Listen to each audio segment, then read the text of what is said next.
Hi friends, ఇప్పుడు మనం ఒక మంచి సరదా కథ విందామండి. కథ పేరు భం భం భయం. రచయిత విజయార్కే గారు.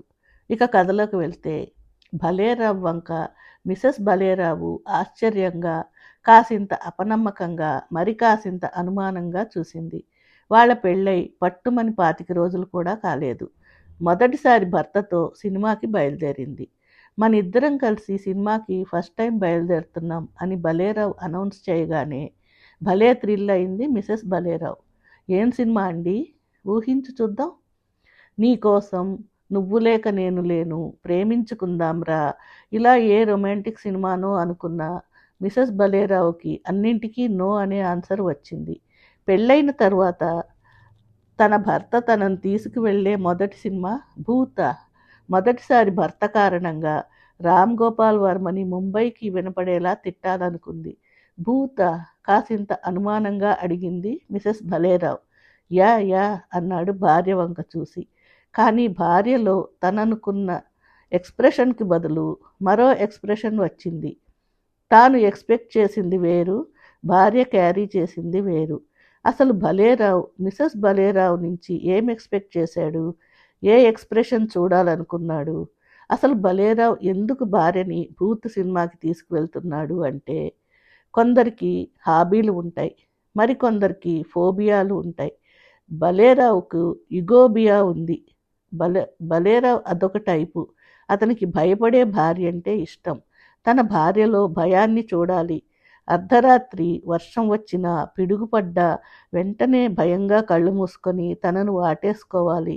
రోడ్డు మీద నడుస్తున్నప్పుడు పోకిరీలు వెంటబడితే తన చేయి గట్టిగా పట్టుకోవాలి. తను హీరోలా ఫైట్ చేయాలి.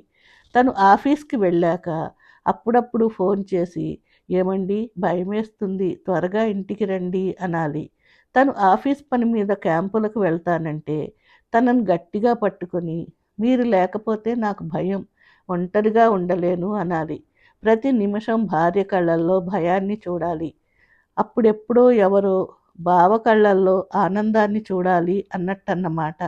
అందుకే పెళ్లి చూపుల్లో మీ అమ్మాయి రాత్రిళ్ళు ఒంటరిగా బయటికి వెళ్తుందా అంటే పెళ్లి కూతురు తండ్రి వెంటనే, అమ్మో తనకి భయం, పెందరాళే ఇంటికి వస్తుంది అని చెప్పాడు. తను తన కాబోయే భార్య వంక చూసినప్పుడు కూడా తల చిన్నగా పైకెత్తి కళ్ళు టపటపలాడిస్తూ తల దించేసుకుంటే, అబ్బో సిగ్గు ప్లస్ భయం అనుకున్నాడు. ఇవన్నీ తూచ్ అని తెలిసిపోయింది మొదటి రోజే. మొదటి రాత్రి మొదటి రోజే అతని మనసులోని కోరికని పసికట్టిన ప్రకృతి, పోనీలే పాపం అని వర్షంతో పాటు పిడుగుని పంపించింది. పెద్ద వర్షం, పిడుగు. భలేరావు చేతులు చాచి ఎక్స్పెక్ట్ చేస్తున్నాడు భయంతో వచ్చి తనను వాటేసుకుంటుందని. ఎందుకైనా మంచిదని ఫ్యూజ్ కూడా పీకేశాడు. మిసెస్ భలేరావు తాపీగా, కూల్గా ఒక్కతే కిచెన్లోకి వెళ్ళి అగ్గిపెట్టె తీసుకొని, హాల్లోకి వెళ్ళి క్యాండిల్ తీసుకొని వెలిగించి బెడ్రూమ్లోకి వచ్చింది. క్యాండిల్ వెలుతురులో గోడ మీద భార్య నీడను చూసి భలేరావు భయంతో కెవ్వుమన్నాడు. మిసెస్ భలేరావు భర్తను దగ్గరికి తీసుకుంది. భర్త భుజం మీద చేయి వేసి, జస్ట్ నీడండి, భయపడకండి అంది. తన తలను ఏ బంకర్లో దాచుకోవాలో అర్థం కాలేదు భలేరావుకి. తెల్లవారాక టిఫిన్ చేస్తున్నప్పుడు అడిగాడు, రాత్రి కరెంట్ పోయింది, వర్షం పిడుగు కూడా పడింది, భయం వేయలేదా? పైగా ఒక్కదానివే కిచెన్లోకి హాల్లోకి వెళ్ళి వచ్చావు. భార్య మొహంలోకి చూసి అడిగాడు. భయమా అని నవ్వి, భయం ఎందుకండి, అర్ధరాత్రి ఒంటరిగా బస్సులో క్యాబ్లో కూడా వచ్చేదాన్ని మా ఇంట్లో. ఆ మాటకొస్తే మా వీధిలో నేనే ధైర్యస్తురాల్ని అంది. పిల్లనిచ్చిన మామగాడి మీద పీకల దాకా కోపం వచ్చింది. భయపడే భార్య దొరికిందని లాంఛనాలు కూడా అడగలేదు. ఎలాగైనా భార్య కళ్ళల్లో భయం చూడాలనుకున్నాడు. అందుకే హారర్ సినిమా చూపించాలనుకున్నాడు పూర్ఫెలో భలేరావు. మల్టీప్లెక్స్, పెద్ద స్క్రీను, డాల్బీ సిస్టమ్, ముందు వరుసలో సీట్స్ బుక్ చేశాడు కావాలనే. అందులో సెకండ్ షో. సినిమా మొదలైంది. భలేరావు రెడీగా ఉన్నాడు. హారర్ సీన్స్ చూసి భయంతో భార్య కళ్ళు మూసుకుంటుంది, తన భయం గట్టిగా పట్టుకుంటుంది, భయపడొద్దు అన్నట్టు తన ధైర్యం చెప్తాడు అని. బ్యాక్గ్రౌండ్ స్కోరు, సన్నివేశాలు, ఆత్మలు అలా కళ్ళప్పగించి చూస్తుంది చాలా కాన్సన్ట్రేషన్తో. ఆ మాటకొస్తే భలేరావే భయపడ్డాడు. సినిమా చూస్తున్న వాళ్ళు కొందరు భయంతో అరుస్తున్నారు. మిసెస్ భలేరావు మాత్రం సినిమాను తెగ ఎంజాయ్ చేస్తుంది. ఇంటర్వెల్లో భార్యను అడిగాడు, సినిమా చూస్తుంటే భయం వేయలేదా అని. భయమా? పాత సినిమాలో విలన్లా నవ్వింది. నేను కాలేజీ రోజుల్లోనే ఇలాంటి సినిమాలు బోల్డ్ చూశాను. చిన్నప్పుడే స్కూల్ ఎగ్గొట్టి ఈవిల్ డెడ్ చూశా. పురాణా హవేలీ, బీసాల్బాద్, రాజ్ ఇవన్నీ చూశా. ఇక వర్మ సినిమాలైతే లెక్కే లేదు, చెప్పుకోబోతుంది. మీ అమ్మాయి ఎలాంటి సినిమాలు చూస్తుందని మామగారిని అడిగినప్పుడు మిస్ అమ్మ, కీలుగుర్రం, ముత్యాల ముగ్గు అని చాంతాడంత లిస్టు చెప్పాడు. మచ్చుకు ఒక్క హారర్ సినిమా పేరు కూడా చెప్పలేదు. ఎంత మోసం, ఎంత మోసం అని గుండెలు బాదుకున్నాడు భలేరావు. సినిమా వదిలేశారు. రోడ్డు నిర్మానుష్యంగా ఉంది. స్ట్రీట్ లైట్ వెడగటం లేదు. కొద్దిగా భయం వేసింది భలేరావుకి. పైగా తన పక్కన భార్య ఉంది. అతని భయానికి తదాస్తు దేవతలు గ్రీన్ సిగ్నల్ ఇచ్చారు. ముగ్గురు వ్యక్తులు తాగి తూలుకుంటూ వస్తున్నారు. పచ్చి రౌడీల్లా ఉన్నారు. జనం పల్చగా ఉన్నారు. ముగ్గురు అడ్డం వచ్చి చచ్చారు. భలేరావు లేని ధైర్యాన్ని వడ్డీకి తెచ్చుకొని, ఏయ్ ఏంటి న్యూసెన్స్ అన్నాడు. వెంటనే వాళ్ళల్లో ఒకడు, మాస్టారు మీకు న్యూసెన్స్ వద్దా? పోనీ న్యూస్ కావాలా? మీ సెటప్ బాగుంది. ఈ సెటప్ను వదిలి నువ్వు ఇంటికెళ్ళు. రేపు పొద్దున పంపిస్తాంలే. అప్పుడు టీవీలో మంచి న్యూస్ వస్తుంది. మిసెస్ భలేరావు వంక చూసి అన్నారు వాళ్ళు. భలేరావు బిక్క చచ్చిపోయాడు. వాళ్ళు ముగ్గురు పైగా అడ్డంగా దున్నల్లా బలిసి ఉన్నారు. చేతిలో బీర్ బాటిళ్ళు. సినిమాల్లోకి మళ్ళీ తలుచుకుంటేనే భయం వేస్తుంది. భార్య ముందు పరువు విషయం దేవుడెరుగు. అసలు భార్యను ఎలా సేవ్ చేసుకోవాలో అర్థం కాలేదు. కానీ అప్పటికే మొగుడికి అర్థమయ్యే స్టైల్లో రియాక్ట్ అయింది మిసెస్ భలేరావు. ఏంట్రా ఎక్స్ట్రాలు చేస్తున్నారు అంది టోన్ మార్చి. తన భార్య నుంచి అలాంటి మాటలు విని షాక్ అయ్యాడు. అంతకు మించి హడలిపోయాడు. రౌడీల రియాక్షన్ ఊహించుకొని, ఏంటి షీ టీమ్కి కంప్లైంట్ చేస్తావా? వాళ్ళు వచ్చేసరికి అంటూ మిసెస్ భలేరావు వైపు చూశారు. అప్పటికే మిసెస్ భలేరావు హ్యాండ్ బ్యాగ్లో నుంచి పెప్పర్ స్ప్రే తీసింది.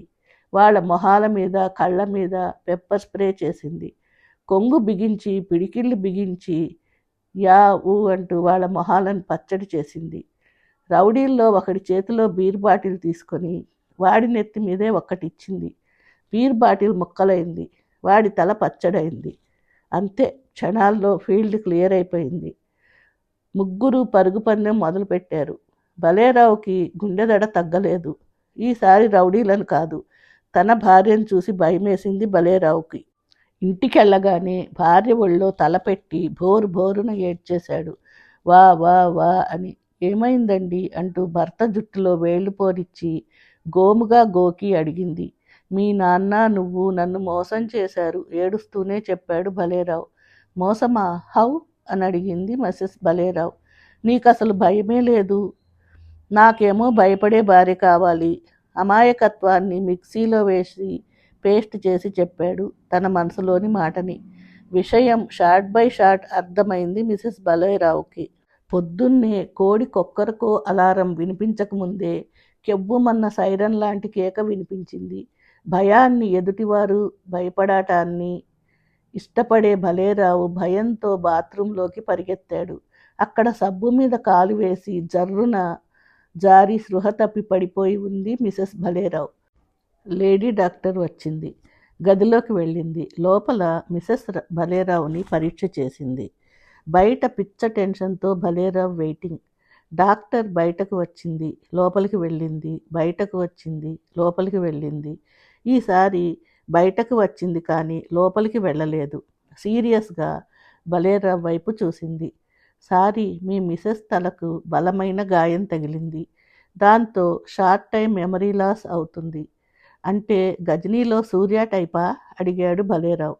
అలా అవ్వచ్చు. దానికన్నా ముఖ్యమైన విషయం, మీ మిసెస్ మైండ్లో నుంచి ఒక ఎమోషన్ కూడా లాస్ అవుతుంది.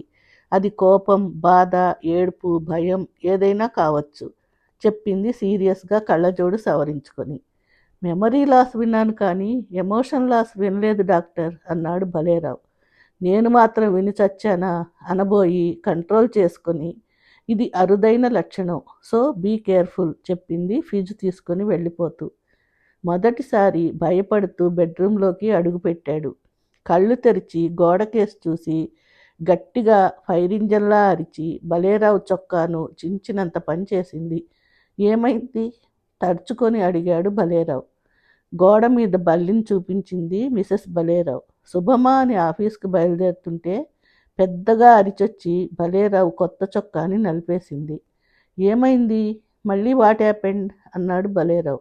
చేత్తో దూరంగా ఉన్న పిల్లిని చూపించింది. పిల్లికి భయపడతారా అని తనలో తాను నవ్వుకొని జాగ్రత్తలు చెప్పి ఆఫీస్కి బయలుదేరాడు బలేరావు. ఆఫీసు రిజిస్టర్లో సంతకం పెట్టి 10 నిమిషాలైనా కాకముందే ఫోన్ చేసింది అర్జెంటుగా రమ్మంటూ మిసెస్ బలేరావు. విషయమేమిటో చెప్పకుండా పరిగెత్తుకు వెళ్ళాడు బలేరావు భయపడుతూ. ఎవడో ఇంటి ముందు నిలబడి నా వైపే చూస్తున్నాడు, అందుకే భయమేసి మీకు ఫోన్ చేశా, కళ్ళు టపటపలాడిస్తూ చెప్పింది. బలేరావు వాడి వంక చూశాడు. పాత పేపర్లు కొనేవాడు. పాత పేపర్లు కొనటం కోసం వచ్చాడు. అలా మొదలైంది బలేరావుకి భయం బాధ. పొద్దున్నే కూరగాయల వాడిని చూసినా భయపడిపోతుంది. పాలవాడిని చూసినా భయమని అరిచేసి బల్లిలా తన్ని ఖర్చుకుపోతుంది. అర్ధరాత్రి ఉలిక్కిపడి లేచి భయమేస్తుంది అంటుంది. అలారం వినిపించినా భయపడుతుంది. బలేరావు బతుకు మూతలేని మ్యాన్హోల్లా తయారైంది. ఇప్పుడు అతనికి భార్యను చూస్తే భయమేస్తుంది. ఒక్కోసారైతే ఏకంగా ఆఫీస్కే వచ్చింది ఇంట్లో భయమేస్తుందని. భయం ఇంత భయంగా ఉంటుందా అని భయమేసింది బలేరావుకి. లేడీ డాక్టర్ని కలిసి 2 చేతులు జోడించి, మీరే ఎలాగైనా నా భార్య భయంలా స్తబ్భించండి, లేకపోతే నా భార్య భయాన్ని చూసి ఆ భయంతో నిద్రలోనే పోయేలా ఉన్నాను. No food, no bed, only భయం ఏడుస్తూ చెప్పాడు బలేరావు. అయితే ఓ పని చెయ్యండి, సబ్బు మీద కాలేసి జారిపడి భయాన్ని లాస్ అయింది కాబట్టి మళ్ళీ మీ ఆవిడని సబ్బు మీద కాలేసి జారిపడేలా చేయండి, అప్పుడు తిరిగి మైండ్ సెట్ కావచ్చు చెప్పింది డాక్టర్ తనలో తనే తెగ నవ్వేసుకుంటూ. వెంటనే రాఘవేంద్రరావు సినిమాలు చూశాడు. సంతూర్ నుంచి లక్స్ వరకు అన్ని సబ్బులు తెచ్చి బాత్రూంలో పరిచేశాడు. తాను బాత్రూంలో ఉండి భార్యని కేకేశాడు. భర్త పిలుపుతో భయంతో బాత్రూంలోకి పరిగెత్తుకు వచ్చి సబ్బుల మీద కాలేసి కింద పడింది. బాత్రూంలోనే కళ్ళు తెరిచి నాకేమైంది అంటూనే కళ్ళు పైకెత్తి బాత్రూం వెంటిలేటర్ వైపు చూసి లేచి వెంటిలేటర్ నుంచి లోపలికి వస్తున్న అనకొండ కజిన్ చిన్న సైజు పాముని చేత్తో పట్టుకొని బయటకి కిరాటేసింది. ఆ దృశ్యం చూసి బలేరావు షాక్ అవ్వలేదు, భయపడలేదు. పైగా బోల్డ్ ఆనందపడిపోయాడు. తన భార్యకి భయం లాస్ పోయింది. ఆ సంతోషంతో భార్యని గట్టిగా పట్టుకోబోయి ఒక సబ్బు మీద కాలేసి కింద పడిపోయాడు. కాసేపు అయ్యాక కళ్ళు తెరిచి భార్య వంక చూసి, భార్యకి భర్త మీద ఉండవలసింది ప్రేమ కానీ భయం కాదు అన్నాడు. బలేరావు ఆఫీస్కి వెళ్ళాక డాక్టర్కి ఫోన్ చేసింది Mrs Balerao. Thank you doctor, ఇప్పుడు ఆయనకి నా ధైర్యమే నచ్చుతుంది. నేను తనకి భయపడాలని అనుకోవటం లేదు. ఇదంతా మీ వల్లే. ఆ రోజు మీరు నాకు అలా కోఆపరేట్ చేయకపోయింటే నా భర్త మారేవాడు కాదు అన్నట్టు తను కూడా సబ్బు మీద కాలేసి జారిపడ్డాడు. అచ్చం నేను పడ్డట్టే నవ్వి చెప్పింది మిసెస్ బలేరావు. అలా పడటంతో అతనిలో భార్య భయపడాలనే వీక్నెస్ లాస్ అయ్యి నువ్వంటే ప్రేమ ప్లస్ అయింది డాక్టర్ నవ్వి చెప్పింది. కథ సమాప్తం.